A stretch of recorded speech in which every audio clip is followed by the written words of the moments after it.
Shalom saudaraku, kembali lagi berjumpa di Life Study, sebab orang yang berhenti belajar, berhenti bertumbuh. Mari kita bersatu di dalam doa. Bapa yang baik, kami mau buka hati kami, mendengarkan apa yang menjadi isi hatimu. Dalam nama Tuhan Yesus kami berdoa, amin. Saudaraku, kita masih di rangkaian Injil Yohanes pasal yang ke-18. Pada saat ini kita akan membahas bagian yang kedua, yaitu ayat 13 sampai dengan ayat yang ke-27. Ayat 13 sampai dengan ayat yang ke-27. Mari kita mulai ayat yang ke-13. Lalu mereka membawanya mula-mula kepada Hanas, karena Hanas adalah mertua Kayafas, yang pada tahun itu menjadi imam besar. Nah, saudara, pada bagian yang kedua ini ayat 13-27 kita akan menjumpai perihal dakwaan yang ditimpakan kepada Yesus di hadapan imam besar dan sejumlah peristiwa lainnya yang tidak disinggung oleh penulis Injil lainnya. Para majelis pengadilan agama berupaya agar penanganan kasus Yesus ini langsung di bawah tanggung jawab mereka. Ingat, ada dua pihak yang ingin menangkap Yesus di Taman Getsemani, pihak tentara Romawi, pihak Bait Allah. Nah, gengnya pengadilan agama itu adalah pihak Bait Allah. Mereka mau Yesus ditangani oleh mereka sendiri dulu. Itulah sebabnya Yesus dihadapkan ke pengadilan agama terlebih dahulu. Yesus dibawa seperti anak domba yang dibawa ke pembantaian. Yesus mula-mula dibawa ke Hanas. Hanas ini mertua dari Kayafas. Kayafas itu imam besar pada saat itu. Penangkapan ini terjadi pada tengah malam, dan mungkin perjalanan jauh, jadi singgah terlebih dahulu di tempat Hanas yang diduga tempat yang aman.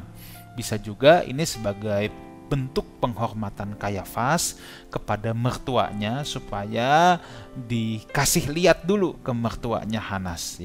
Ada penafsir juga yang berkata bahwa Hanas ini sudah tua dan lemah, tidak bisa kemana-mana. Dia tidak bisa lagi menghadiri pengadilan agama, tetapi ia ingin tetap memuaskan dagingnya untuk melihat seorang tuduhan yang dianggap menghujat Allah, yaitu Yesus, untuk dihukum. Dan Hanas ingin melihat supaya dia pikir dia tidak kehilangan berkatnya. Dia mau punya sumbangsih. Nah, ini beragam penafsiran saudara Oke. Kayafas sebagai imam besar menunjukkan bahwa ketika Allah ingin menunjukkan betapa rusaknya hati orang yang jahat Jadi kejahatan Kayafas ini sebenarnya menggambarkan Allah ingin menunjukkan betapa hati seorang yang jahat.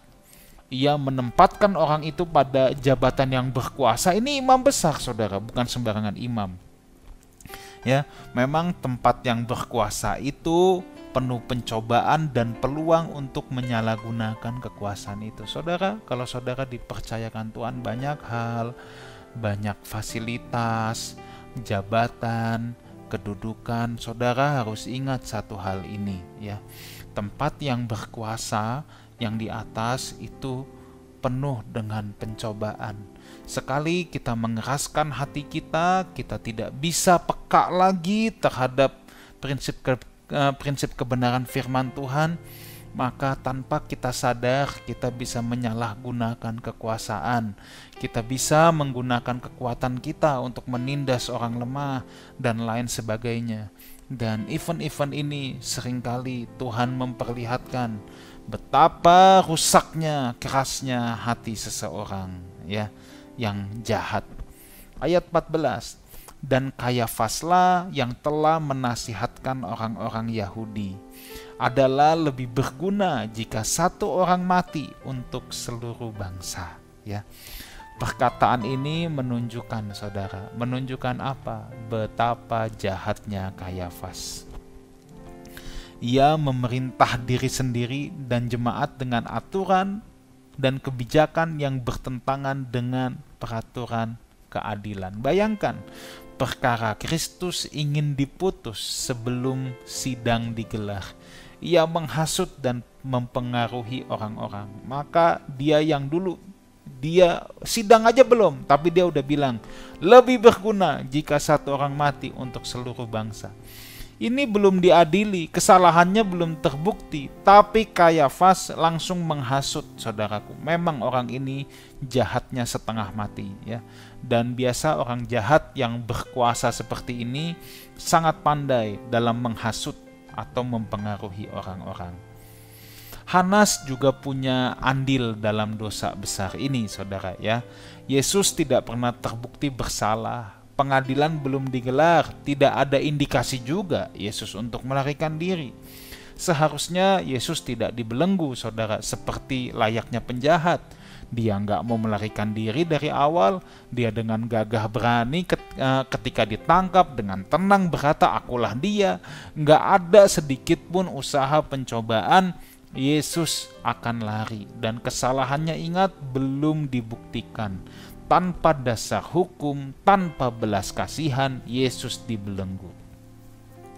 Hanas memang tidak ikut mengantar Yesus ke rumah Kayafas, tetapi dia yang mengantar Yesus kepada Kayafas. Ayat yang ke-24, kita loncat dulu ya, nanti kita balik.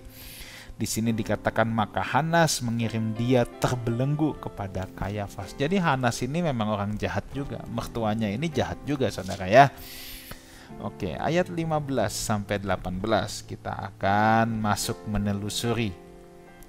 Simon Petrus dan seorang murid lain mengikuti Yesus. Murid itu mengenal imam besar, dan ia masuk bersama-sama dengan Yesus ke halaman istana imam besar.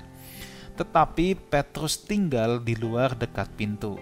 Maka murid lain tadi yang mengenal imam besar kembali keluar bercakap-cakap dengan perempuan penjaga pintu, lalu membawa Petrus masuk.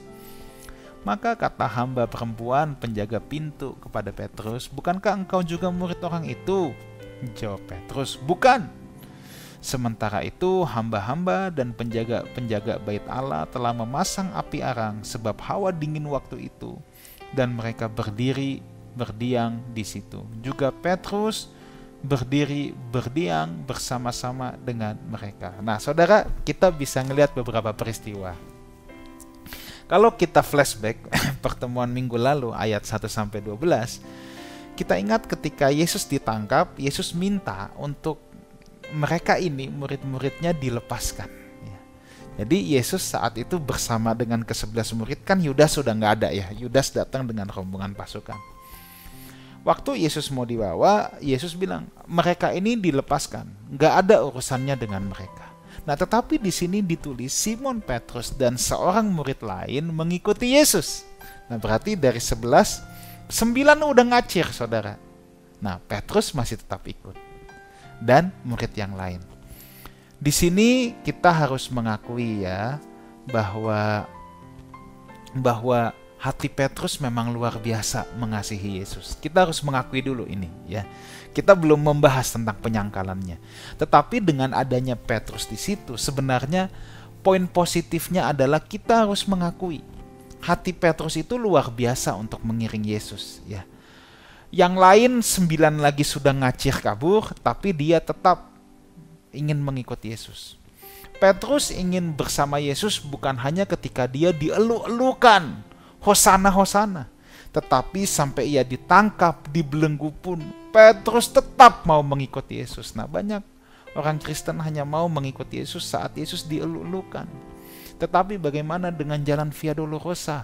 Bagaimana dengan jalan penderitaan? Ada banyak orang Kristen yang memilih lari. Tapi kita lihat, Petrus ini luar biasa. Hatinya tulus, saudaraku ya. Walaupun nanti di tengah jalan dia berubah setia karena ketakutan dan tekanan massa. Yang dulu pemberani sampai motong telinga ya, yang ingin menangkap musuh, saat itu jadi penakut ketika dirinya hanya ditanya oleh seorang hamba perempuan penjaga pintu. Nah, ya, jadi poin positifnya kita harus lihat dulu ketulusan hati Petrus. Dan di sini kan dikatakan Petrus dan seorang murid lain. Nah, ini siapa, saudara? Kita nggak tahu ini siapa. Tetapi kemungkinan besar ini adalah Yohanes, penulis kitab ini. Kenapa? Ya, dia yang jadi saksi, dia yang menulis, dia yang tahu persis apa yang terjadi. Murid-murid yang lain sudah nggak ada, kan dia tinggal berdua. Itu alasan pertama. Alasan yang kedua, nah Yohanes seringkali tidak mau, atau di sepanjang Injil ini dia boleh dikatakan konsisten untuk tidak menyebut namanya, tetapi selalu menyebut sebagai murid yang dikasihi, murid yang lain, ya. Tetapi dia suka tidak mau sebut namanya, karena Yohanes selalu menyebut dirinya murid yang lain, ya. Lalu yang ketiga, murid ini punya koneksi sama imam besar. Nah, ingat saudara, kalau saudara lihat di Markus 1 dulu ya, kalau di pelajaran life study kita, saya pernah katakan Yohanes dan Yakobus ini bukan anak sembarang nelayan, dia anak juragan nelayan. Kalau Petrus kemungkinan besar itu hanya nelayan upahan. Jadi nelayan pun kan punya banyak kastanya. Ada juragan nelayan yang punya banyak kapal, kemudian mengupahi nelayan-nelayan upahan. Nah, Petrus kemungkinan hanya nelayan upahan. Tapi kalau Yohanes dan Yakobus ini kan kakak beradik ya, itu ditulis dalam kitab Markus bahwa mereka itu anak juragan nelayan, saudara. Ini bukan orang sembarangan. Jadi tidak aneh kalau Yohanes keluarga yang cukup terpandang di kalangan para nelayan ya, dia ini punya koneksi sama Kayafas. Dia kenal sama Kayafas.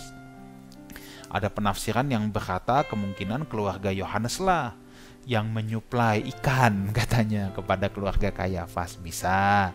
Ada juga penafsir yang bilang waktu Yohanes dipanggil ikut Yesus, Yohanes menjual harta miliknya kepada Kayafas.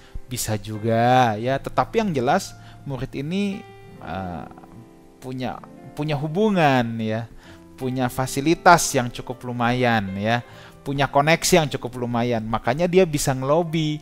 Waktu Petrus nggak bisa masuk, dia bisa ngelobi loh. Penjaga, ayo masukin dong, itu kan temanku ya. Nah, jadi ini hal yang bisa kita perhatikan juga ya. Nah, dari yang berani, Petrus seperti singa tadi tiba-tiba menjadi penakut. Seharusnya Petrus cerdik seperti ular. Ketika ditanya, itu kan waktunya memang waktu yang jahat, situasi tidak mendukung. Harusnya Petrus bisa menghindar atau dia diem aja. Harusnya dia cerdik, saudara, seperti ular. Dia cukup menghindar atau tidak menjawab. Harusnya itulah yang dikerjakan oleh Petrus ya. Oke, kita teruskan.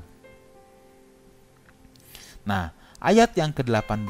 Nah, ini persoalan. Ya, di situ dikatakan memang saat itu dingin. Penjaga bait Allah telah memasang api arang. Juga Petrus berdiri bersama-sama dengan mereka. Nah, kenapa Petrus malah mau ada di lingkungan pencemooh? Lebih baik kedinginan daripada ada di lingkungan pencemooh. Petrus membawa dirinya sendiri ke dalam pencobaan, ini masalahnya. Nah, banyak orang Kristen, saudaraku, tanpa sadar juga senang membawa dirinya sendiri ke dalam pencobaan. Makanya kita jangan lakukan itu. Jangan membawa diri kita ke dalam pencobaan. Petrus sudah tahu itu lingkungan pencemooh, harusnya dia menghindar. Ya.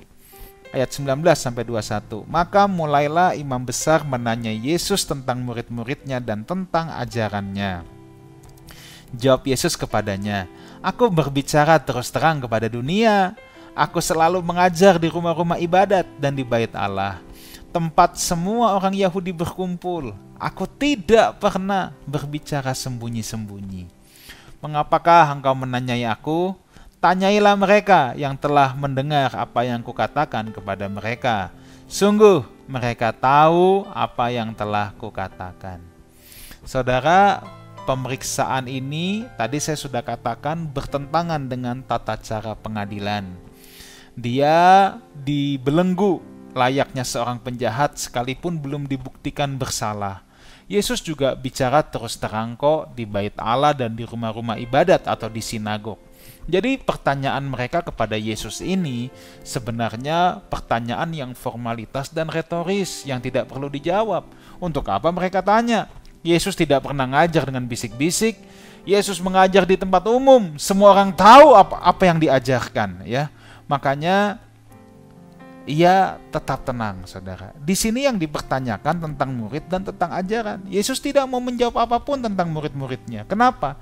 Ia tidak mau melibatkan murid-muridnya dalam perkara ini. Yesus konsisten. Penderitaan, dia nggak mau tarik murid-muridnya. Ada saatnya nanti murid-murid harus menderita, tetapi bukan pada saat ini. Mengenai ajaran, kalau saudara lihat, kok mereka juga nggak nanya tentang mujizat? Kan Yesus bikin banyak mujizat, mereka tahu. Kenapa mereka nggak nanya juga dong tentang mujizat? Karena mereka tahu mereka tidak dapat menyangkal mujizat yang dikerjakan oleh Yesus. Mereka tidak dapat membantahnya sama sekali. Mereka hanya ingin bertanya, ingin menjebak dengan hukum nabi-nabi palsu. Karena dianggap Yesus itu penyesat pada saat itu. Mereka bertanya ya, supaya mereka bisa menggunakan Ulangan 13 ayat 9 sampai ke 10. Ya, tentang hukuman terhadap nabi palsu yang pada akhirnya harus dihukum mati. Makanya dia mau mengorek ajaran Yesus ya, dengan dakwaan ajaran Yesus sebagai penyesat ini. Nah, ayat 21 ya. Yesus kan bilang, "Mengapa engkau menanyai aku? Tanyailah mereka yang telah mendengar." Seakan Yesus ingin menyatakan, ngapain ditanya? Toh belum dijawab juga. Aku udah divonis kok. Aku sudah dibelenggu. Ngapain ditanya? Ya, kalian juga udah mencap aku sesat kok. Kan kira-kira seperti itu ya.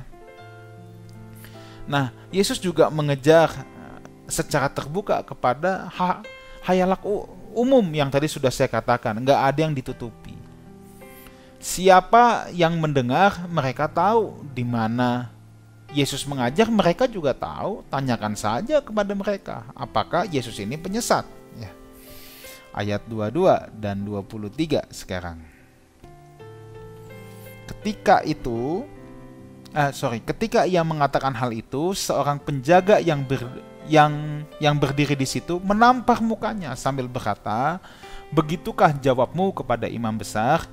Jawab Yesus kepadanya, "Jikalau kataku itu salah, tunjukkan salahnya.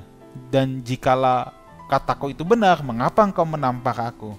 Saudara, sungguh perbuatan hina apa yang dilakukan oleh penjaga ini yang memukul Yesus dengan tongkat ya, dengan rapdos dalam bahasanya. Nah, rapdos itu sebenarnya tongkat jabatan, tongkat yang melambangkan jabatan yang disandangnya ya. Maka genaplah nubuatan Yesaya 50 ayat yang ke-6, memang hamba Allah yang taat, nubuatan kepada Yesus Kristus ya, bahwa Sang Mesias akan dipukul mukanya ya.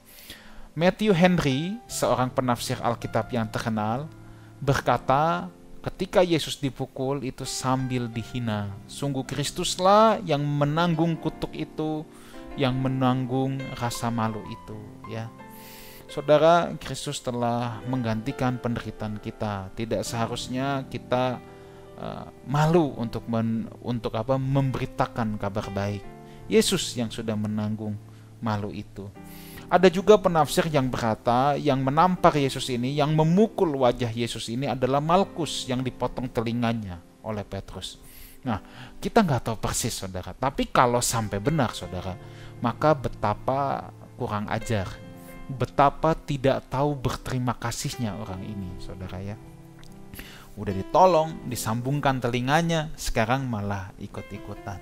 Tapi Yesus dengan tenang, "Kenapa kamu nampar aku? Kalau salah tunjukkan salahnya, kalau benar kenapa kamu tampar?" Saudara, jadilah pribadi dengan hidup benar, supaya ketika orang menganiaya kita, orang tidak bisa menunjukkan salahnya kita. Itu baru elegan, itu baru agung saudaraku ya. Itu baru agung, itu baru elegan. Jadi kalau orang bisa saja menganiaya kita, tapi saudara harus bisa di mana orang tidak bisa menunjukkan salahnya kita. Nah, ini keren. Akhirnya dia hanya bisa menyerang pribadi tanpa tahu alasan, tanpa bisa menjelaskan sebab musabab. Itu baru keren ya. Nah, bagian terakhir ayat 24 sampai 27. Maka Hanas mengirim dia terbelenggu kepada Kayafas. Simon Petrus masih berdiri berdiam. Kata orang-orang di situ kepadanya, "Bukankah engkau juga seorang muridnya?" Ia menyangkal, katanya bukan.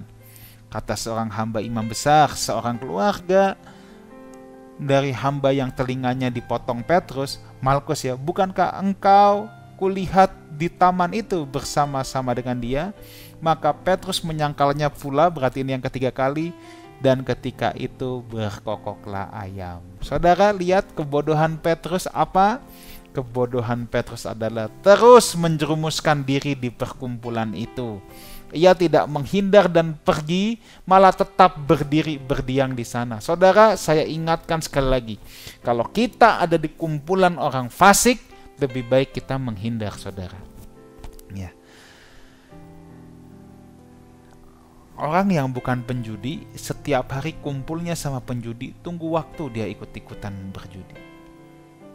Saudara, orang baik-baik menjaga kesucian rumah tangga, tiap hari kumpulnya sama orang-orang yang seneng ke tempat pelacuran. Ya, sehari 2 hari saudara nggak ikut. Saudara terus bergaul dengan orang-orang seperti itu setiap hari. Tunggu waktu, Anda akan ikut ke tempat pelacuran. Jangan membawa diri ke dalam pencobaan.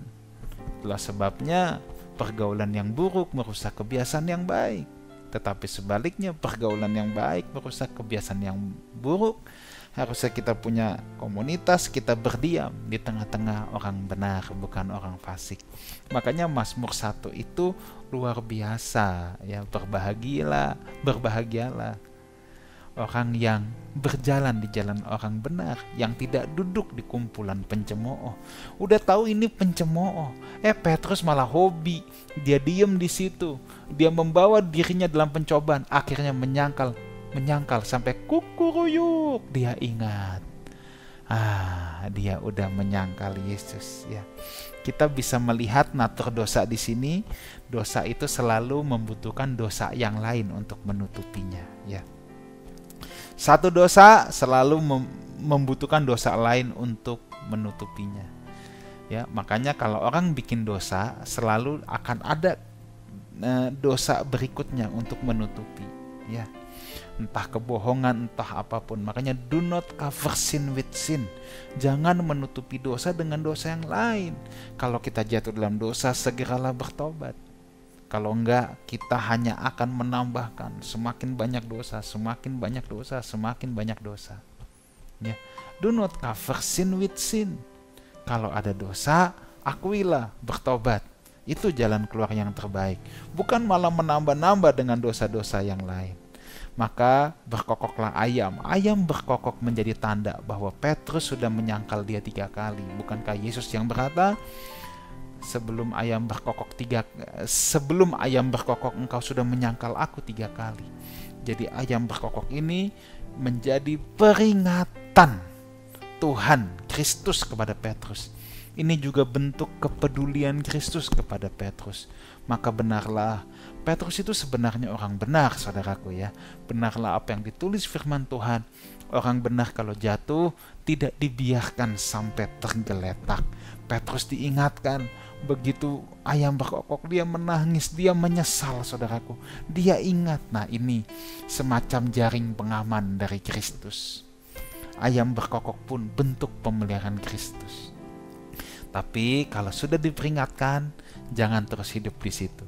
Kalau terus hidup di situ, maka kita jadi orang bebal yang mengeraskan hati terhadap Tuhan. Kiranya Tuhan memberkati kita semua. Amin. Mari kita berdoa. Matraikan ya Roh Kudus dalam hati setiap anak-anak-Mu apa yang menjadi kebenaran firman Tuhan ini. Dalam nama Tuhan Yesus kami berdoa. Amin.